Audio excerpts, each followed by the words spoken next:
Dr. Hemshankar Sharma, the Nodal Officer for the Corona from Jawaharlal Nehru Medical College, Bhagalpur, Bihar. Friends, we know that we are in a state of the peak of the Corona impact these days, and with about 33,277 patients who are India, and almost the death we have surpassed 1,000, exact figure being 1,081. But the recovery rate is 8,697 at this moment, and every hour it is increasing gradually. So where do we stand, friends? Friends, we are seeing a pandemic where we have to contain with a virus which is called novel coronavirus 19, COVID-19. Why it is novel? That means it's a new virus with a changing capacities of mutations, and there are the active strains, about 10 strains which are active in India, where the L and the S strains are commonly seen. The S strain which is present over here is less damaging than the L strain, but depending upon the comorbid conditions, if the person is suffering from either diabetes, coronary artery disease, chronic kidney disease, or COPD cases, or is on dialysis, we increase the morbidity, and in that condition, both the whether it is L type or S type, the mortality is same and both are equally lethal. Now, friends, what to do? We are lucky to have a team leader like the Prime Minister of India, Mr. Modi, that we have been keeping a social distancing. That is very, very important. So social distancing, universal masking, don't touch the patients, don't shake hands, stay a little away from them, frequent use of sanitizers, frequent washing of hands with soap and running water. So these things are very, very important.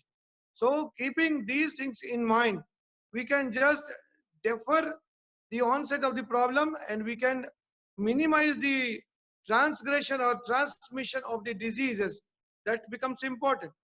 The patients can present classically with either a sore throat, with recurrent dry cough, breathlessness, and body ache and fever. Besides this, currently there have been lot many atypical changes which are being seen. That could be vomiting or a diarrhea. That could be changes in the skin color. You can have hemorrhages inside the body. You can have a myocardial infarction-like pattern, or you can have a neuro problem like presenting as a CVA, that is cerebrovascular accident, that could be mimicking the paralysis. So besides the classical symptoms, we are having many non-classical symptoms also seen in the COVID conditions today.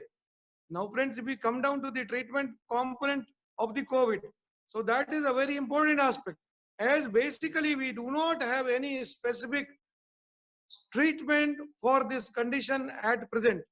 Whatever we are doing, whether we are discussing with the three drugs of hydroxychloroquine or azithromycin or ivermectin, adding with the lopinavir or ritonavir, the drugs which were used in the HIV conditions, or remdesivir, or any other drug. There is no fixed drug which can be of help. The various papers which are coming either from China, US, Europe, and India, we are finding that it is a changing pattern of the disease, and the drug responses are very, very variable. Now we see 80% of the patients are usually asymptomatic, where we do not know that they act only like a carrier. So that is a very important aspect. 10 to 15% of the patients are symptomatic, which I told you earlier. The only 5% of the patients can pose a problem with acute respiratory distress that can land as an ARDS or SARI or ILI. Though that is the component where we have to be more alert. The thing is that once the patient goes into a deep ARDS, they need to have a ventilator support. Now ventilation, once you put on ventilation, ventilation has got its inherent complications and problems. In the majority of the cases who have been put on ventilator, they have not recovered well, and the mortality becomes 80 to 85%. That is a very dangerous condition.